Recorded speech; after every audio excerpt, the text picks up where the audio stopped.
모든 학문을 보면은 이 학문은 이 인과론에 의해서 모든 것이 되어집니다. 그래서 원인과 결과 또 어떤 데이터가 주어지면 이 결과가 이렇게 나오고, 그래서 과학이라는 이름을 씁니다. 과학이라는 이름을 쓰고, 또 이 과학을 하는 것은 인간의 이성을 통하여서 이 과학을 하게 됩니다. 그래서 세상에 되어지는 모든 일들을 보면은 이 인간의 이성을 기본으로 한 이 과학적인 이 사고 방식, 과학을 기본으로 해서 모든 것이 설명되고 되어집니다. 그런데 여러분 어떻습니까? 우리가 과학이면, 인간의 이성이면 모든 것이 다 설명이 되고 또 다 문제가 풀릴 것 같지만 그렇지 않다라는 사실입니다. 이제 제가 대학교 때는 이제 그 기계공학을 공부했는데요. 이 기계공학이 그 기본 원리가 어디서 나왔냐면 이 뉴턴의 이 만유 인력의 법칙. 그러니까 어느 날 영국의 뉴턴이라고 하는 이 과학자가 있었는데요. 이 사과나무 근처에 있었는데 사과가 나무에서 뚝 떨어지는 거예요. 그러니까 일반 사람이 보면은 그냥 나무에서 사과가 떨어진다라고 생각을 하는데, 이 뉴턴이라고 하는 사람은 뭔가 지구에서 저 사과를 당기고 있는 것이 있구나 라고 하면서 이 깨닫게 됩니다. 그러면서 이 만유 인력, 우리가 흔히 중력이라고 하죠. 지구의 중심에서 우리를 잡아당기는 것. 그래서 여러분의 몸무게가 뭐예요? 지구에서 잡아당기고 있는 힘이에요, 힘. 그래서 모든 이 자연과학, 기계공학이나 어떤 과학들이요, 이 만유인력의 법칙, F=ma라고 하는 이러한 이제 공식인데요. 이것이 한 200년 넘게 지배를 해왔던 그런 공학의 기본이었습니다. 그런데 그게 어디만 적용이 돼요? 지구에만 적용이 되는 거예요. 지구에만. 지구를 떠나면 어떻게 돼요? 또 달라지는 거예요. 달에 가면 달라지고요. 우주에 가면 달라지고. 그러니까 그 지구를 벗어나고 다른 데 가면 또 무슨 원리가 사용이 돼요? 상대성 이론이라고 하는 또 이런 법칙을 통하여서 설명을 하게 됩니다. 그런데 정말 사람이 그렇게 대단한 것 같지만요.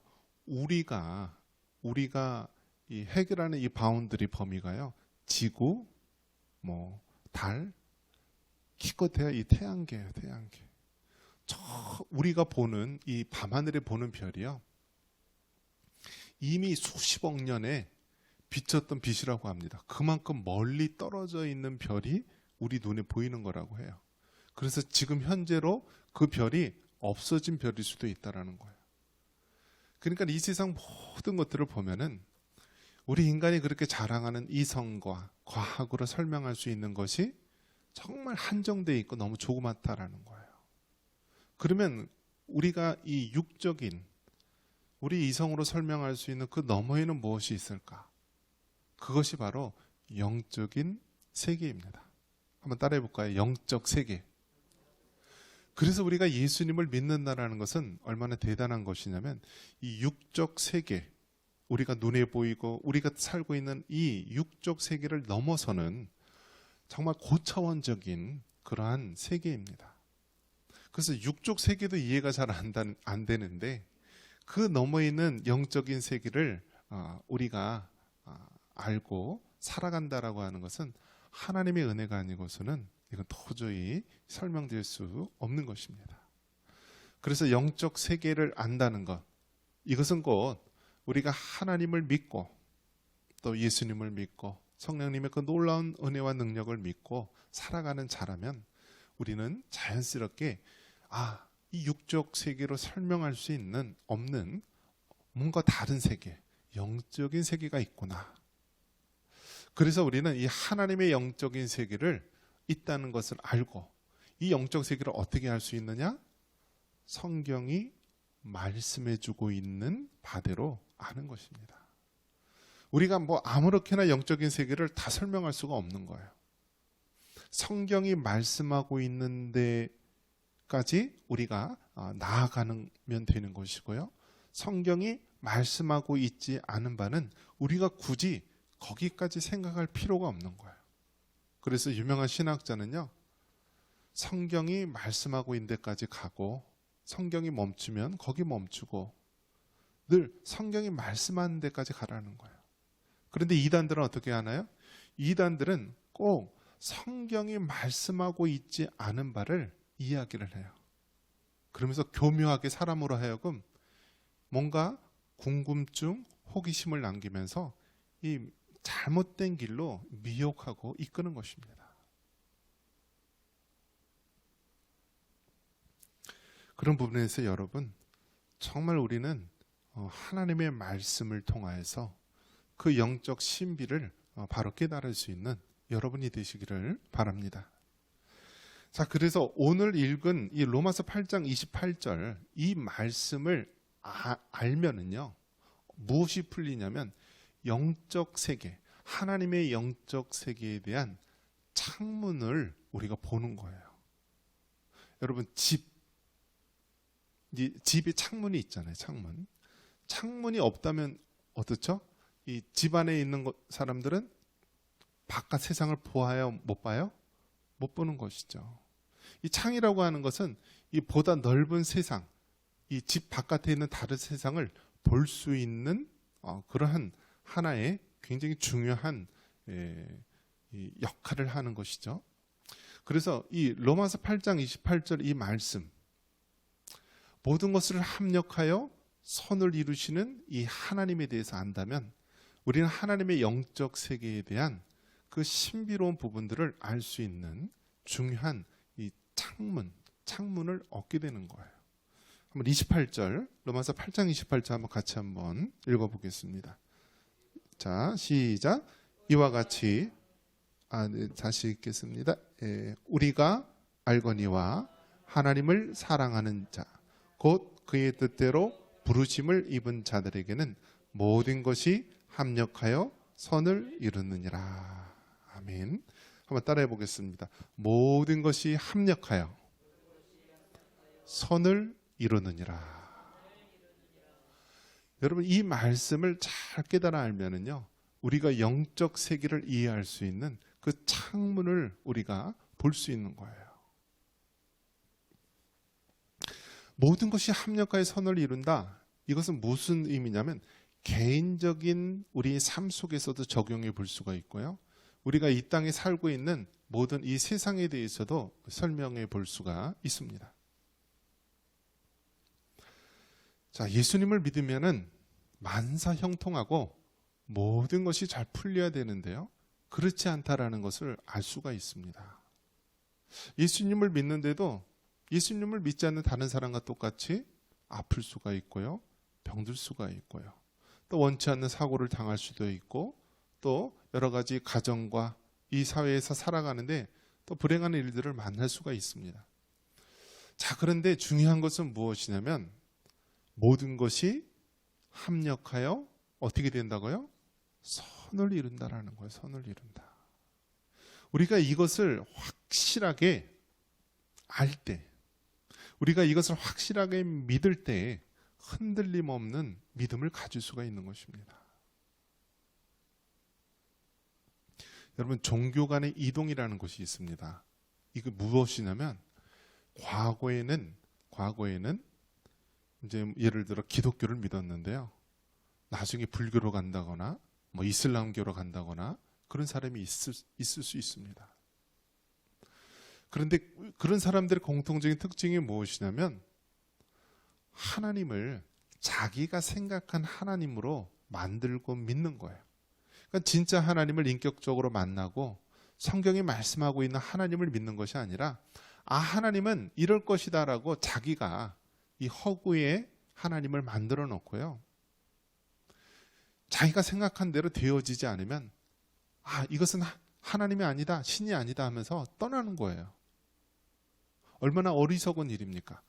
사람이 어떻게 하나님, 신이라고 하는 그 존재를 알 수가 있겠습니까? 하나님께서 보여주신 부분만 우리가 볼 수가 있고요. 하나님께서 우리에게 일러주신 부분만 우리가 알 수가 있는 거예요. 그렇기 때문에 우리가 왜 성경을, 말씀을 잘 알아야 되느냐? 하나님을 알기 위해서 우리가 알아야 되는 거예요. 마치 우리가 이 땅의 경험적인 것으로만 하나님을 알려고 한다면 그것은 잘못 알 수 있다는 거예요. 어떤 사람이 코끼리 다리를 만졌어요. 그러면 그러니까 어느 장님이 코끼리 다리를 만졌어요. 그러면서 이것은 코끼리라고 이야기를 해줍니다. 그러면 그 A라고 하는 이 장님은요, 코끼리 하면 뭘 생각하겠어요? 이 코끼리 다리와 같이 코끼리는 큰 기둥과 같이 생겼을 것이다. 근데 또 다른 장님이 코끼리의 코를 만졌어요. 그러면서 이것은 코끼리입니다라고 하면은 이 사람이 생각하는 코끼리는 뭐예요? 아, 코끼리는 이렇게 꾸불꾸불하면서 둥글둥글하고 코끼리는 이렇게 생겼다. 어떤 사람은 코끼리의 이 꼬리를 만졌다. 그러면 이 장님이 생각하는 이 코끼리는 어떤 거예요? 코끼리는 이 좀 특이하게 꼬리처럼 이런 식으로 생겼다. 즉 우리가 성경이 말씀하고 있는 그 하나님을 만나야 되지, 우리가 이 땅 가운데서 어떤 성령 체험을 했다, 기도 체험을 했다 그러면서 내가 만난 하나님을 코끼리의 다리나 코끼리의 코나 이런 것처럼 한정해서 보면 안 된다는 거예요. 그렇게 되면 우리가 편협하고 잘못된 방향으로 우리가 빠질 수 있다는 것입니다. 그렇기 때문에 성경이 말씀하고 있는 하나님, 성부, 성자, 성령 삼위일체 하나님, 그 하나님을 우리가 알고 믿어야 되고 그렇게 살아가야 되는 것입니다. 그렇기 위해서는 이 로마서 8장 28절 모든 것이 합력하여 선을 이루시는 이 하나님을 우리가 바로 알고 믿어야 한다는 것입니다. 이것이 흔들리면은요, 조금만 어려움이 있으면 하나님을 떠납니다. 내 생각하고 조금하고 맞지 않으면은요, 하나님을 배반하고 떠납니다. 그렇기 때문에 우리는 성경이 말씀하고 있는 이 하나님, 합력하여 선을 이루시는 하나님을 바로 알 때 우리는 흔들림 없는 믿음, 우리 하나님을 인격적으로 만나서 변치 않는 믿음을 가질 수가 있는 것입니다. 개인적인 삶에 있어서 이제 구약 성경에 보면 여러 사람의 삶 속에서 합력한 선을 이루시는 하나님의 모습을 발견할 수가 있습니다. 그 중에서 우리가 이제 요셉이라고 하는 인물을 한번 떠올릴 수가 있는데요. 요셉은 어떤 인물입니까?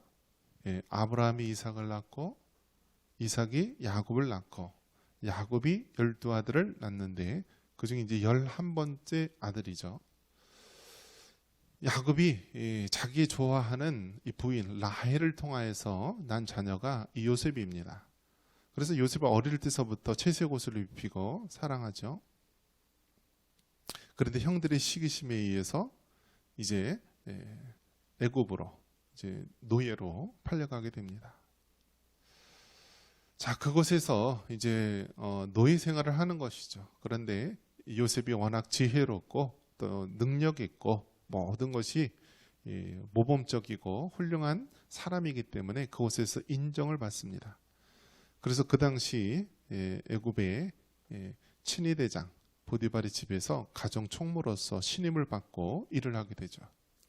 그런데 그 보디발의 아내, 음란한 보디발의 아내가 미혹을 하면서 자꾸 유혹을 하지만 요셉이 하나님 앞에 죄를 범할 수 없다라면서 그 모든 것을 뿌리치죠. 그러다 결국 그 보디발의 아내의 유혹을 거절하고 또 누명에 의해서 요셉이 감옥에 갇히게 됩니다. 자, 얼마나 원통하겠습니까? 자신은 정말 열심히 충성되이 일했던 것밖에 없는데 안타까운 누명으로 감옥에 갇힌 신세가 된 것입니다. 그런데 하나님께서는 이 요셉이 가는 곳곳마다 은혜를 베풀어 주십니다. 그래서 요셉이 어떻게 됩니까? 그곳에서 이제 잠깐 동안 이 왕의 비위를 거스려서 감옥에 온 떡 맡은 관원장, 술 맡은 관원장을 만나게 됩니다. 그들이 각각 꿈을 꾸는데요. 요셉이 어떻게 하죠? 꿈을 이제 하나님께서 이러한 뜻을 가지고 있는 것 같다라면서 그 꿈을 이제 해석을 해주죠. 결국 그 요셉의 그 해석대로 술 맡은 관원장은 이제 복권을 해서 왕 앞으로 다시 나아가고요. 또 이 떡 맡은 관원장은 이제 며칠 후에 죽음을 맞고 죽게 됩니다. 근데 요셉이 한 말이 있어요. 술 맡은 관원장에게 당신이 이 감옥을 나가거든 나를 기억해 달라고.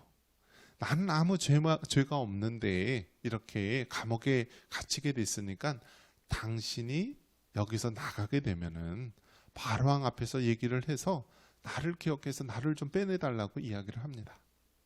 자, 그런데 이 정말 술 맡은 관원장이 얼마 후에 감옥에서 나가게 됩니다. 바로왕 앞에 서게 되고요. 다시 이 왕의 시종을 두는 그러한 사명을 감당합니다. 근데 요셉을 기억했을까요? 안 했을까요? 기억을 못했다라고 했어요. 그것도 얼마 동안요? 하루 이틀, 한 달, 두 달, 1년, 자그마치 만 2년 지난 후에 기억을 하게 됩니다. 여러분 이것이 놀랍지 않습니까? 우리가 생각하기에는 그렇게 요셉이 간절히 부탁을 했는데 왜 술 맡은 관원장은 바로 기억을 못했을까? 바로 그 바로왕 앞에서 이야기를 해주고 요셉이 나올 수 있도록 해줄 수 있지 않았을까라고 생각하는데요. 그렇지가 않은 거예요. 그리고 그것도 한 달, 두 달, 1년, 2년이 되어서 기억을 하게 됩니다. 바로왕이 한 꿈을 꾸게 되고 그 꿈의 해석을 요구했을 때 이 술 맡은 관원장이 내가 2년 전에 감옥에 있었을 때 그 히브리 청년이 그 꿈 얘기를 해줬는데 그 꿈대로 되었지 하면서 어떻게 해요? 그 요셉을 기억하게 된 것입니다. 그래서 결국 어떻게 됩니까? 우리가 잘 아는 대로 요셉이 감옥에서 나오게 되고요. 이제 7년 풍년과 또 7년 흉년이 있을 것이다. 이것을 위해서 예비를 해야 된다. 그렇게 하면서 요셉이 애굽의 총리가 되는 그러한 사건입니다. 자, 우리가 보기에는 별것 아닌 사건처럼 여겨지고 그냥 잠시 잊었다가 2년 후에 기억을 했다라고 떠올리는데요. 역사학자들이 조사를 해보니까요. 애굽의 총리가 되기 위해서는요. 나이가 있어야 된다는 거예요. 나이가. 근데 요셉이 바로 감옥에서 나오면은 그 총리가 될 수 있는 나이가 안 된대요. 총리가. 그래서 요셉이 2년이 지나서 30세 이후가 되었을 때 이제 그 나이가 되었을 때 총리가 될 수 있었다라는 거예요. 그러니까 우리가 생각하기에는 그냥 기억이 날 수도 있고 안 날 수도 있고 한 달도 두 달 후 이것이 그냥 우연인 것처럼 여겨지지만 하나님은 어떤 하나님이세요? 모든 것이 합력하여 선을 이루시는 하나님. 그래서 요셉이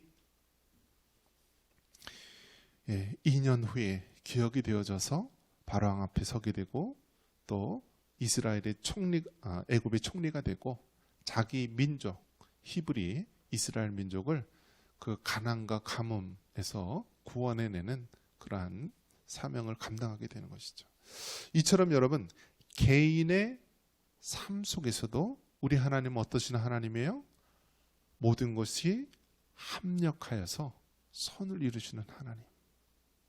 자, 그러면 개인의 삶뿐만이 아니라 나라와 나라, 이 인류, 온 우주의 역사에서도 어떻게 될까요? 합력하여 선을 이루시는 하나님이다라는 사실이에요. 여러분 생각해 보십시오. 우리가 갖고 있는 이 성경 66권 중에서 특별히 구약 성경 39권은 누구에 의해서 기록이 됐어요? 이스라엘 백성, 유대인, 히브리인에 의해서 기록이 되지 않았습니까? 아브라함, 이삭, 야곱, 요셉 다 누구예요? 이스라엘 백성이잖아요. 히브리인이잖아요. 예수님의 12제자 어디 사람이에요? 다 이스라엘 사람이에요. 히브리인이에요. 예수님이 어디 사람이에요? 이스라엘 백성이에요. 이스라엘 사람이에요. 그런데 생각해 보십시오. 아니, 예수님도 이스라엘 백성이고 구약에 나오는 모든 사람들이 이스라엘 백성인데 어떻게 이스라엘 백성은 예수님을 메시아로 믿지 못하고 예수님을 십자가에 못 박아 죽였을까? 그런 생각이 들지 않습니까? 그래서 로마서 이 말씀에 보면은 이 또한 하나님이 어떤 하나님이시라고요? 모든 것을 합력하여서 선을 이루시는 하나님이다라는 거예요. 로마서 11장 25절을 제가 한번 읽어드리겠습니다. 형제들아, 너희가 스스로 지혜 있다 하면서 이 신비를 너희가 모르기를 내가 원하지 아니하노니 이 신비는 이방인의 충만한 수가 들어오기까지 이스라엘의 덜어는 우둔하게 된 것이라. 그리하여 온 이스라엘이 구원을 받으리라. 그러니까 하나님께서는 이방인을 향한 구원의 계획을 가지고 계셨고요. 이를 위해서 이스라엘 백성을 어떻게 했다고요? 이스라엘의 덜어는 우둔하게 된 것이다.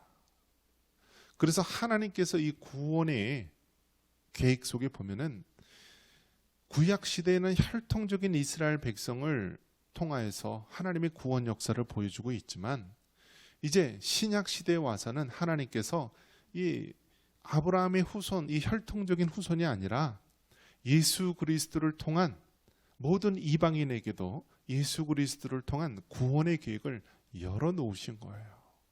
그래서 이방인의 충만한 수가 예수님을 믿도록 하나님께서 이렇게 계획하시고 이를 이루신 거예요. 그러면 어떻게 돼요? 마지막 때에 이방인의 충만한 수가 예수님을 믿게 되고 그리고 마지막에 어떻게 돼요? 이스라엘 백성들도요.